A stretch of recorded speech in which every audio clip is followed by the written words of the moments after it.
कुछ लोग थे जो वक्त के सांचों में ढल गए, कुछ लोग थे जो वक्त के सांचे ही बदल गए। जय हिंद। सभी साथियों को प्यार भरा नमस्कार।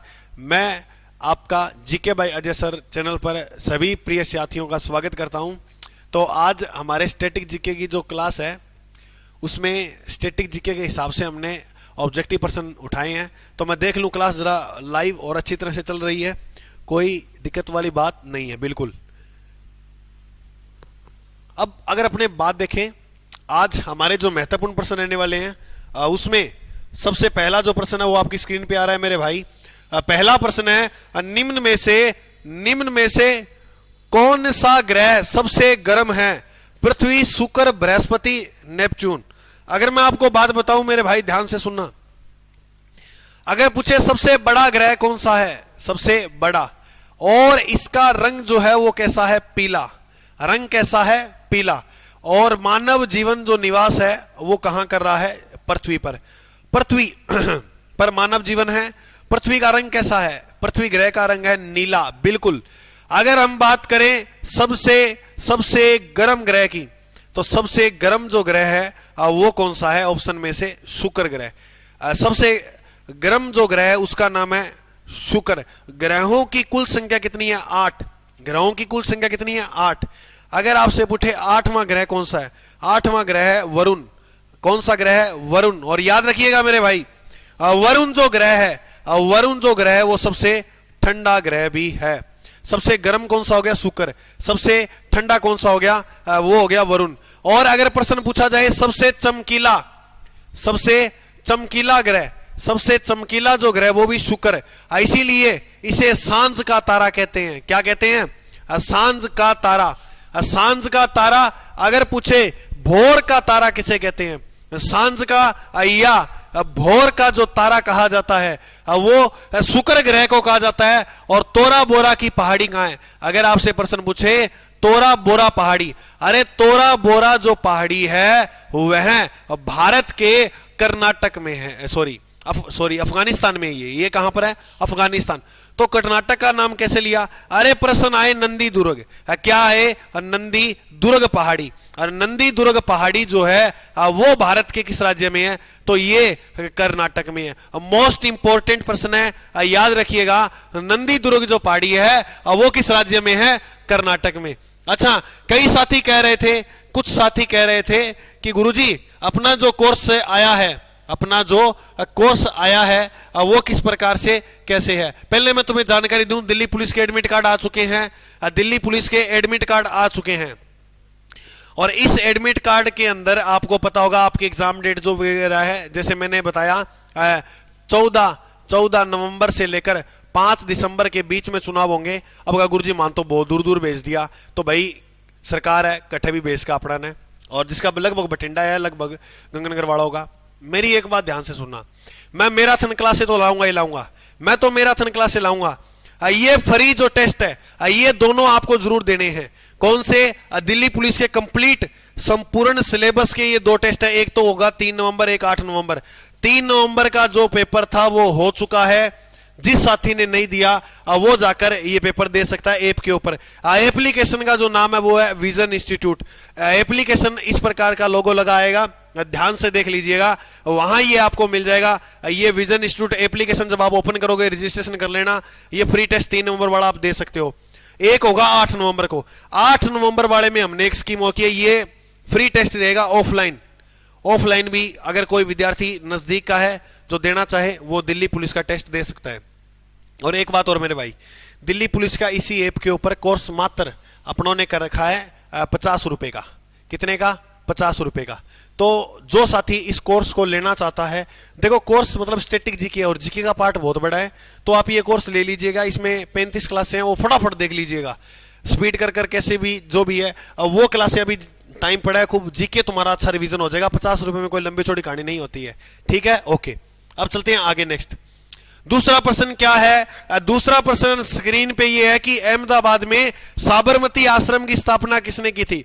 अरे साबरमती आश्रम वही जो साबरमती नदी के किनारे है। किस नदी के किनारे है? साबरमती। साबरमती जो नदी है वो राजस्थान से निकलती है और ये गुजरात में बहती हुई जाती है बंगाल की अरब सागर की ओर। और भारत की सबसे प्रदूषित नदी जो है, भारत की सबसे प्रदूषित नदी जो है वो कौन सी है? साबरमती।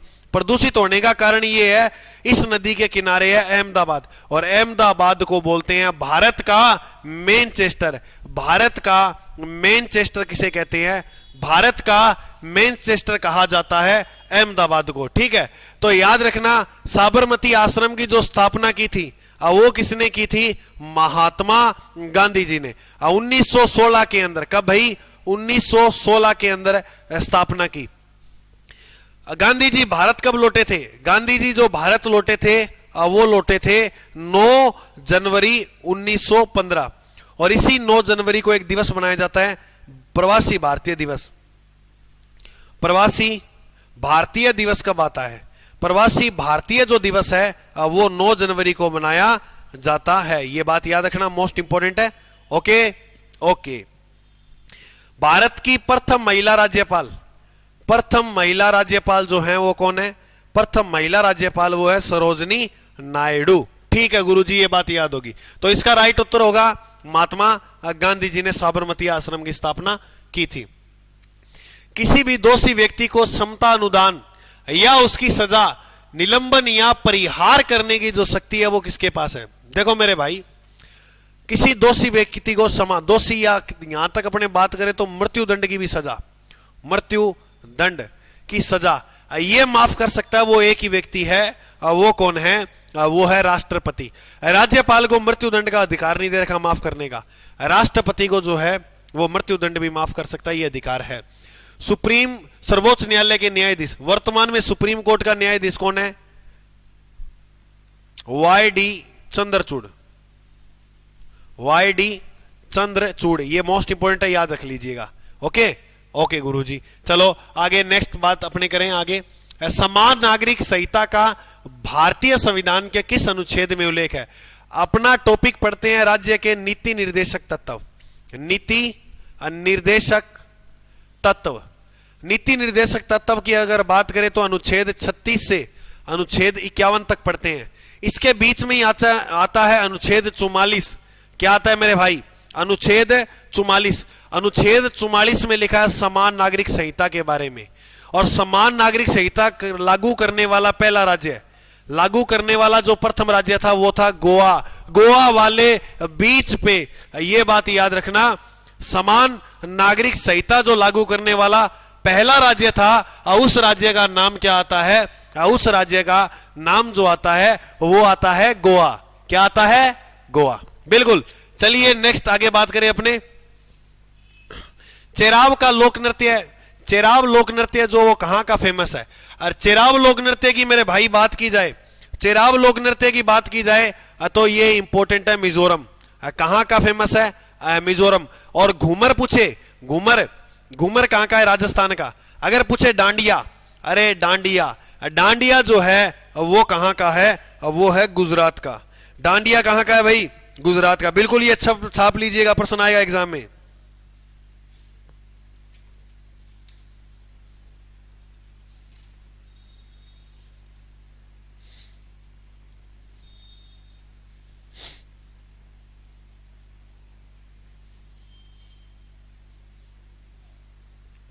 ठीक है, चलो आगे बात करें नेक्स्ट प्रश्न की। तो याद रखिएगा अपना अगला जो प्रश्न है वो ये है कि लोह स्तंभ किसे कहा जाता है? लोह स्तंभ कहां स्थित है? अच्छा, लोह स्तंभ कहां स्थित है उसी का संबंध में आप प्रश्न देखो कि किसे कहा जाता है। एक तरह से ये देखो, कुतुब मीनार को कहते हैं, हुमायूं के मकबरे को कहते हैं, लाल किले को कहते हैं, महाबोधि मंदिर भवन समूह को कहते हैं। बिल्कुल, ये देखिएगा, ये देखिएगा अगर अपने बात करें हुमायूं का मकबरा, हुमायूं का जो मकबरा है वो कहां पर है? दिल्ली। हुमायूं का मकबरा कहां है? वो है दिल्ली। लाल किला भवन, लाल किला दिल्ली, लाल किला दिल्ली। और अगर अपने बात करें महाबोधि मंदिर भवन, तो ये तो बौद्ध धर्म से संबंधित है। लोह स्तंभ कहां स्थित है? कुतुब मीनार भवन समूह को क्या कहते हैं? लोह स्तंभ। ये इसका जो राइट उत्तर है वो बोल्ड कर लीजिएगा, इंपॉर्टेंट प्रश्न है, याद रखना। कुतुब मीनार जो है वो भारत के किस स्थान में स्थित है? दिल्ली। कब, कहां स्थित है भाई? दिल्ली। तो ये बिल्कुल बात याद रखोगे। आ जाइए नेक्स्ट प्रश्न की बात करें। भारतीय महाद्वीप में पहला उद्यान मकबरा कौन सा था? भारतीय महाद्वीप में पहला जो उद्यान मकबरा था, अरे वो था हुमायूं का मकबरा। बिल्कुल, किसका मकबरा था? हुमायूं का। हुमायूं जो गद्दी पर विराजमान होता है वो होता है 1530 में, और शासनकाल एक बार तो चला जाता है 1540 तक, उसके बाद 1555 में पुनः राजा बन जाता है। ये कौन? गुरुजी बीच में इतने साल किसने शासन किया? 40 से 55 के बीच में एक वंश आया था, जिस वंश का नाम है सूरी वंश। सूरी वंश के जो संस्थापक थे वो थे शेर शाह सूरी। कौन थे? शेर शाह सूरी। शेर शाह सूरी की बात करें तो इसने सूरी वंश की स्थापना की थी, और इन्हीं शेर शाह सूरी ने रुपया नामक मुद्रा चलाई थी। भारत की जो करेंसी है वो क्या है? रुपया। रुपया नामक मुद्रा का जो प्रचलन किया था वो किसने किया था? शेर शाह सूरी ने। और इन्हीं शेर शाह सूरी ने जीटी रोड का निर्माण करवाया था। इन्हीं शेर शाह सूरी के बचपन का नाम था फरीद, और इसी ने वो बात कही थी कि मैं एक मुट्ठी भर बाजरे के लिए हिंदुस्तान की बादशाहित खो बैठता। वो भी कौन था? शेर शाह सूरी। तो याद रखना, उद्यान मकबरा जो है वो हुमायूं का है, दिल्ली के अंदर। ठीक है, बिल्कुल।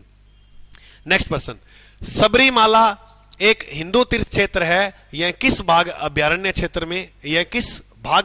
क्षेत्र में स्थित है? इसकी बात करें तो एक अभ्यारण्य आपने पढ़ा होगा, पेरियार। कौन सा? पेरियार। पेरियार जो अभ्यारण्य है वो कहां पर है? केरल में। पेरियार एक नदी भी है, कहां बहती है? केरल में। तो सबरीमाला मंदिर भी है, वो कहां है? केरल में। इसका राइट उत्तर हो जाएगा पेरियार उद्यान में, है ना। एक बात याद रखना, काबुल लाम जाओ। क्या पूछे प्रश्न? काबुल लाम जाओ। काबुल लाम जाओ, अरे काबुल लाम जाओ है मणिपुर में। काबुल लाम जाओ कहां है? मणिपुर में। काबुल लाम जाओ तैरता हुआ उद्यान किसे कहते हैं? अगर प्रश्न पूछा जाए, तैरता हुआ उद्यान। तैरता हुआ उद्यान, तैरता हुआ जो उद्यान कहा जाता है वो कहते हैं काबुल लाम जाओ। काबुल लाम जाओ कहां के है? मणिपुर में। और मणिपुर में एक फेमस दर्रा है जिसका नाम है तुजू। अरे याद रखना, तुजू दर्रा कहां पर है? तुजू दर्रा जो है वो मणिपुर के अंदर स्थित है। बिल्कुल याद हो जाएगा। ओके गुरुजी।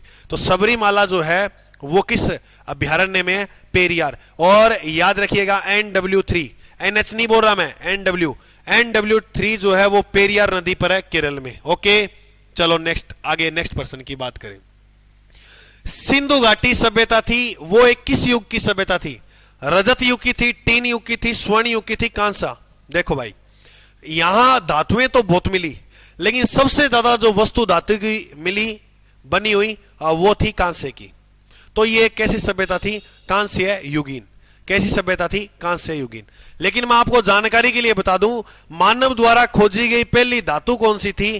तांबा। मानव द्वारा खोजी प्रयोग में ली गई पहली फसल कौन सी थी? जौ। मानव द्वारा पहला पालतू पशु कौन सा था? कुत्ता। याद रखना तीनों बात। अगर प्रश्न पूछा जाए, पहली धातु तांबा, पहली फसल जौ, प्रथम जानवर पूछे तो कुत्ता। आप देखा होगा नहीं, कोई भी धार्मिक काम करते हैं जौ को जरूर आगे लाते हैं। जौ को क्यों लाते हैं? क्योंकि जौ हमारी एक प्राचीनतम फसल के अंदर आता है। और याद रखना, वेदों में जौ को क्या नाम मिलता है? वेद में, वैदिक काल में जौ को बोलते थे यवा। ये प्रश्न भी काफी बार एग्जाम में आया हुआ है। वैदिक काल में जौ को क्या बोलते थे? यवा। इसका राइट उत्तर क्या हो जाएगा? कांसा। इसका राइट उत्तर क्या हो जाएगा? कांसा। और याद रखना, कांसा कैसे मिलता है? कांसा दो वस्तु से मिलकर बनता है, जिसमें टीन और तांबा। टीन व तांबा।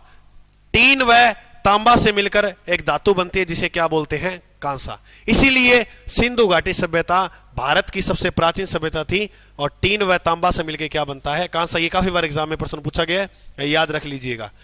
भारतीय संविधान का अनुच्छेद 211 विधानमंडल में चर्चा पर प्रतिबंध किससे संबंधित है?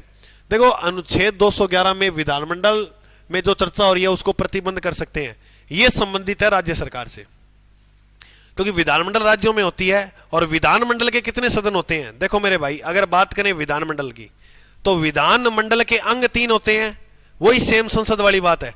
विधानमंडल के अंग पूछे, अंग कितने होते हैं? 3।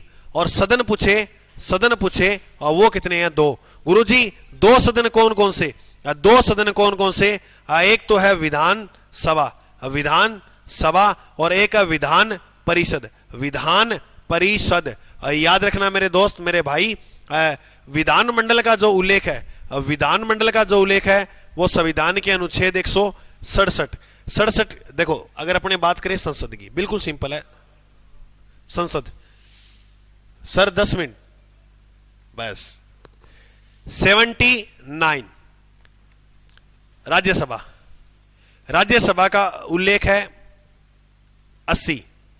लोकसभा, लोकसभा का उल्लेख है अनुच्छेद 81 में। अब मैं एक बात बताता हूं, 79 के अंदर 79 में अगर 11 माइनस करें तो कितना आता है 168, सॉरी 68 आएगा सीधा, तो 68 आएगा, तो 168 के अंदर उल्लेख विधानमंडल का, ठीक है भाई 168। फिर विधान परिषद का उल्लेख है 169 और विधानसभा का जो उल्लेख है वो अनुच्छेद 170। वाह गुरुजी क्या तरकीब लगाई है। तो देखो भाई तरकीब तुम भी समझो, एक एक बढ़ाना है बस। इसमें 11 घटा के लिख देने हैं, इसमें 11 घटा के लिख देंगे। देखे तो यहां 79 लिया, 80 लिया, 81, 79 80 81, ये अनुच्छेद में इनका उल्लेख है। उधर देखो क्या लिखा हुआ है 168, इधर 11 घटाएंगे तो क्या आएगा 68, अपने को 168 लिखना है। 68 के बाद कंटिन्यू चलने दो 169 170। ओके, ये अस्थायी सदन है, ये अस्थायी है। इधर लोकसभा अस्थायी है, इधर अस्थायी लोकसभा, इसको भंग कर सकते हैं और इसको भी भंग कर सकते हैं, ये बात याद रख लेना। चलो नेक्स्ट पर्सन। सांची में स्थित बौद्ध स्मारक का निर्माण किसने किया था? अब बौद्ध धर्म की अगर बात करें तो आपको पता होगा, अपने नाम सुना होगा सम्राट अशोक। बिल्कुल गुरुजी, सम्राट अशोक ने बौद्ध धर्म, और सम्राट अशोक किस काल में थे? मौर्य काल में। लेकिन मौर्य काल का जो संस्थापक था वो तो चंद्रगुप्त मौर्य था। वो तो कौन थे? चंद्रगुप्त मौर्य। चंद्रगुप्त मौर्य का याद रखना जैन धर्म था, और जो सम्राट अशोक आए थे उनका जो धर्म था वो था बौद्ध धर्म। और श्रीलंका के अंदर जो धर्म चलता है श्रीलंका में वो बौद्ध धर्म। श्रीलंका में बौद्ध धर्म का प्रचार किसने किया था? अशोक ने। ये बात तुम याद रख लेना बिल्कुल। और अगर अपने 12 नंबर प्रश्न की अगर बात करें तो चच्चार कूट किस राज्य का त्योहार है? चच्चार कूट जो है बिल्कुल आप कमेंट में बताइए, फिर मैं आपको बता देता हूं चच्चार कूट किस राज्य का त्योहार है।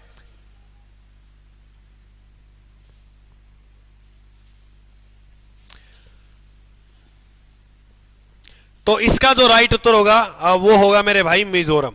क्या होगा इसका राइट उत्तर? मिजोरम।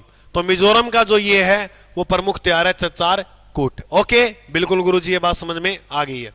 नागा पर्वत कहां है? देखो नागा पर्वत जो है एक वो नागालैंड में भी है, तो ये बात याद रखना, ठीक है, भूल मत जाना। निम्नलिखित में से कौन सा एक प्रत्यक्ष कर है? प्रत्यक्ष कर की अगर अपने बात करें तो संपत्ति का कर जो है भाई वो सीधा प्रत्यक्ष लिया जाता है, ये एक प्रत्यक्ष कर है। याद रह जाएगा?